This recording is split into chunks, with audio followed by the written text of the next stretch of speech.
What's up, board game people? I know it's been a while. Things have been rough the last month. I'm settling into a new position that's massively changed my schedule, and I'm dealing with my own demons at the moment. That's no excuse, though. News deserves to be shouted from the rooftops, and I've been lax in doing that. For that, I apologize and promise to do better. My schedule is finally calming down, and I'm looking forward to getting back to a more normal rhythm of content creation. Thank you to everyone who stuck with me through this horrible transition period. The best is yet to come. Also, thank you to my Patreons who've shown amazing and unwavering support over the last few months. I cannot express my gratitude enough. Thank you all. Live on crowdfunding now, we have the Hoplomachus Pandora's Box expansion and base game reprints over on Gamefound. This project, while a bit pricey, is a great way to grab yourself a copy of these games with free shipping. The project runs for another week. The Isofarian Guard is returned for a second printing on Gamefound. This is an amazing tale told through 5 masterfully crafted interwoven campaigns. Solo or co-op, this one should be on your wish list. The campaign also includes new content being revealed over the next 2 weeks. Expect a returning backers pledge to appear around the 27th when the final reveal is complete. On Kickstarter, we have my pick of the month. Rogue Angel's Legacy of the Burning Suns is about to wrap up their campaign. I've had the pleasure of playing a prototype copy of the game, and it's a spectacular Mass Effect-like branching saga with an incredible cast of characters and a surprising amount of character customization. This is not one to miss. If you're a fan of sci-fi, you need to get your eyes on this game. On Gamefound, Beast Shattered Isles is launched, with a new expansion for Beast and a reprint of the original materials. Beast is a one-verse mini hidden movement game with a solid card drafting mechanic that layers on the complexity and keeps the tension high. Beast is launched and has just under a month remaining. Finally, Awakened Realms has launched Dragon Eclipse on their Gamefound platform. Dragon Eclipse is a 1-to-2 player co-op experience creature battler. Think Pokemon with more of a fantasy twist. You'll befriend creatures, grow and train them, and then use their powers to defeat monsters in a 12-scenario campaign. The price is good for now, but knowing Awakened Realms, they have a few aces up their sleeves still. I'll definitely be keeping my eye on this one. If there are other projects out there you think I should get eyes on, be sure and let me know in the comments. Now, on to the news. The vacation period is ended for the Waste Knight team, and it's all hands on deck to bring this ship into port. The expansion development has finished. The last of the narrative scripts for Trash City and The Great Chase are done, and they're almost finished with artwork as well. Playtesting is drawing close to the finish line, and all materials are undergoing a second editing pass and proofreading pass in Polish to ensure they are ready for English translation. They now expect the game to be ready in the 4th quarter of this year. This update, they showed off the weather cards from the Kickstarter exclusive expansion. They affect whole regions of the game board and can change certain rules, adding new challenges for the survivors. Beyond the Horizons Kickstarter guide is now available for download in English. This will walk you through the new additions from the Kickstarter, rules for using the weather cards, and more. Fulfillment of Resident Evil is now officially underway. In fact, my copy hit my doorstep the same day I got the shipping notification. Depending on how you pledged, your parcel may be marked differently, but all packages should come in a single box. If you had extra add-ons, they may arrive separately. In Canada, picking and packing is underway. In the US, 60% of packages have already shipped. In Australia, the packages have shipped. For the EU, packages are at the hub and picking and packing is underway. And in the UK, 75% of pledges have shipped. Deep Madness's reprint and expansions were on display at Gen Con and were a hit. Their cases were packed full of Deep Madness and Celestial minis, and this update gives us a shot of all the minis in their plastic trays. They all came out looking spectacular, and the Epic investigators really stand out. If you want to see them up close, check out their latest update. Agemonia is another project that's getting really close to reality, and production progress is looking great. This week they're giving us a glimpse of the full cast of miniatures, and they've posted an unboxing showing you everything you get in the box. The final set of digital samples is due any day, and once approved, mass production is a go. They're hoping to have production complete in October, so fulfillment can begin. If you're lucky enough to be going to Spiel, you might get a chance to demo the game. I love delivering good news, and when all these campaigns are racing to beat the factory shutdowns that will occur during Lunar New Year, there's quite a bit of great news to be had. Dungeon Crusade is deep in mass production. There are so many different folks at the factory poring over every detail to make sure it comes out just right, and the wait is almost over. In addition to quite a few factory videos, this update also gives us a look at the patrol route dice. 2 giant bags of dice are ready to go and they look great. The Pledge Manager has been closed for the project, but there are a few reserved copies of the game still available if you missed out. Check out the link to the Pledge Manager in the video description to try to snag one. Freight shipping should start any day now, and more concrete details will be made available as soon as shipping is a go. Roger is already looking ahead and teasing us with the next untitled Dungeon Crusade Chapter 1 game that will be smaller, sleeker, and easier to table, set in a popular location in Avalon. Artist Freddy Lopez is already hard at work with the first hero, and we should be getting a peek very soon. In total, there will be 6 new heroes, 3 male and 3 female, and this game will be playable solo or co-op. OrcQuest Warpath Resurrections pledge are on boats and on the way to hubs around the world. In some areas, these are already winding up at backers' doors. I'll keep you updated as I hear more. Season 3 of Final Girl has just launched on Kickstarter. There are fewer ways to get past content, but most is there in one form or another.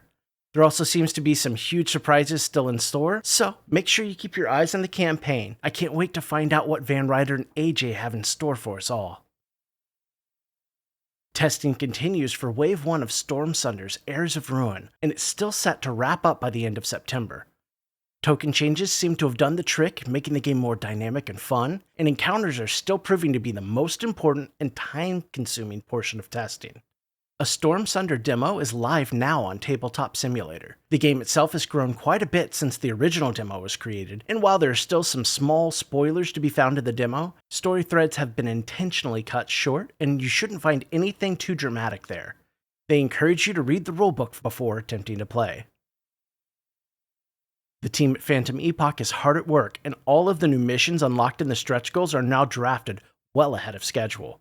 We got a work-in-progress look at one of the new stunning maps that's being worked on, and playtesting is in full swing with many excited changes and enhancements happening. Finally, they're taking a poll to ask whether you'd like all new maps for the print-and-play missions, or would you like them to reuse maps already included in the game box? Hop on over to Board Game Geek and cast your vote. Black Rose Wars Rebirth is nearing the end of mass production, with freight shipping set to begin in a week or two. Addresses are being locked very soon, and all the rulebooks are available on their web app if you want to get a head start learning the game. The latest Dark Venture update focuses in on the Crag Pit expansion. The expansion can be played in 2 ways. You can incorporate it into the core game, or you can play a standalone Battle to the Death style game. The Crag Pit should add some excitement, variety, and a break from the norm when the location is drawn during a full core game. The expansion can be played solo or standalone with 2 players in a last man standing brawl. Progress on the rest of the project is coming along nicely, and we should hear more soon. Delivery is starting for the Oathsworn into the Deepwood 2nd Edition campaign. In the US, the first 2 containers are shipping out to backers, with more on the way around mid-month. In Canada, the containers should arrive around mid-September. In the UK, 1 container should already be shipping to backers, with another set to arrive this week. In the EU, shipping containers should be on land, with the game headed to backers. Finally, in Asia, fulfillment is well underway, with most backers already having their packages shipped. The German app for the game should be out with the first 3 chapters now. They'll be releasing 3 to 5 chapters a month from here on out. Have fun in the Deepwood. Freight shipping for Marvel Zombies Wave 2 is underway. Containers from Canada have shipped out and should arrive in the next few weeks. In Mexico, Brazil, and Chile, and the rest of the world, the containers should have reached ports around the 20th of September. In Australia, the container should hit the distribution hub any day now. In Asia, most packages should be delivered. For Europe, containers should be at seas now, and for the US, containers will be shipping shortly. Nova Aestus Renaissance Wave 1 is in the final stages of mass production. We got some shots of the core box and the plastic trays that will hopefully assist in keeping everything organized. They posted 2 videos of the Hyperion and Dravo boxes being tested, and they gave us a peek at the plot book cover and the insides. Into the Unknown toyed with the idea of using an in-house pledge manager for Aeon Trespass Odyssey's reprint and the 12 Sins campaign. But as the launch date for that pledge manager slipped by, the tough decision to stick with Gamefound for this one was made. The pledge manager is now live, and the grace period unfortunately is already over. A few of the miniatures for the ATO core expansions have received some slight tweaks, and while everything is progressing well for the expansions, the shipping date has slipped to Q1 of 2024. They've given us the first peek at the maps from Cycles 4 and 5, showing off some double-sided tiles that function as underwater versions for explorations of the depths. Overall, ATO is still a long-haul project, but things are moving nicely, and with the Pledge Manager open, you can solidify your choices now. Fulfillment of Kingdom Death Monsters Gambler's Chest is well underway. More containers are due in the US any day, and should ship out quickly to the US and Canada. In the EU, packages should be moving soon if they've not already started. Basically, you should contact them if you haven't gotten a tracking number by now. Next up on the fulfillment list should be the Hard Plastic Showdown board. The sample didn't make it in time for Gen Con, but we got a few shots in the update, and man is it going to be an interesting table piece. I hope this is as functional as it is impressive. Dawn of Madness's manufacturer samples are slowly starting to roll in. The first white box text samples are in, and after a few tweaks, they're hoping to share photos of them in the next update. The metal tokens and neoprene map samples got slightly delayed and will also be shared very soon. Development is moving along nicely, with Claude approaching the finish line, Catherine right there with him, and Linus bringing up the rear, sitting at art and layout at 50% and 30%. With only a few small tweaks needed, Heroes of the Shire will be ready for mass production any day now. They've slightly increased the number of wooden cubes to ensure that everyone has extras, and other necessary tweaks were very minor and appear to be aesthetic only. This update comes complete with an unboxing video. Sadly, a spike in shipping costs to Canada is causing them to have to pass on some of the pain to the backers. If you're in Canada, expect to see a £20 raise in your shipping cost. Manufacturing is underway for Soul Last Days of a Sun, and the game should be ready for freight shipping around the 22nd of October. Freight will take about a month, and then the games will be headed to backers shortly after that. Conservatively, they're guessing January or February, but there's a chance the games arrive even earlier. A Kickstarter survey will be sent out nearer to fulfillment to collect everyone's addresses and shipping. All raw illustrations are complete for Lucky Duck and Van Ryder's The Dark Quarter. The artwork is now undergoing a process of standardization to be made ready for the game. Sculpting of miniatures is back in progress, and this update gives us some renders of several characters from the Lost to the Night and miniature expansions. Finally, the update gives the rundown on the Dead Saturdays, gang led by Papa Doc. The Dead Saturdays walk the line between being a criminal gang of punks and Baron Samedi worshipping occultists. Manufacturing is complete for Dungeons of Doria. In fact, it has been for some time now. 15 pallets of games split amongst 5 global shipping areas have hit the water and should be well on their way to fulfillment hubs. The long wait is finally nearing an end, and looking at the photos from the production floor, the game looks spectacular. German translations for door events have been uploaded to the supplements folder. Roles, campaigns, and other remaining items will take a bit longer still. 5 backer-created scenarios have been finalized, with the remaining 3 likely already being available now. Playtesting has revealed 2 errors that slipped by. Brick Wall and Expired Potions have small corrections that need to be made. Neither are game-breaking, and both are optional door events. Mythwind manufacturing should now be complete, and the game should be headed to fulfillment hubs across the globe. Some small hiccups slowed down the manufacturing process, but the game is looking great and even got a full glamour shot treatment minus the horrid Instagram filters. The components look to be top-notch, and the minis brought a smile to my face. It'll be great to have the game in hand soon. Fulfillment will begin in some regions in October, with fulfillment for the US likely starting in November. The Pledge Manager for Maladum Dungeons of Enveron is officially closed, but not technically locked down just yet. Several backers still need to complete their pledge and do so soon. Nearly 600,000 punchboard sheets will be needed to complete the project, and they're getting very close to pushing the magical button that will begin moving over 50 tons of cardboard through manufacturing and indoor living rooms. Production and assembly for Fractal Beyond the Void is wrapped.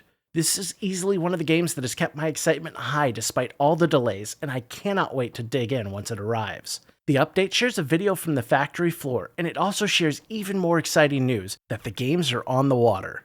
For North America, the ship should hit port in mid-October. In Europe, the ship should arrive late October. For VFI area backers, the pledges are due at the warehouse shortly. Looking for some new spells for Dungeons Universalis? This update shares a look at the new favors and mentalisms for the new challenges expansion. Production is resuming after a short factory closure, and it's now in the final steps.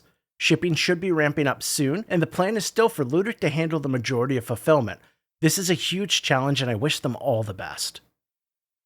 Skyrise seems to have been having trouble nailing down that pesky wash for their buildings. The wash tends to make the buildings, which belong in a utopia, look quite dirty.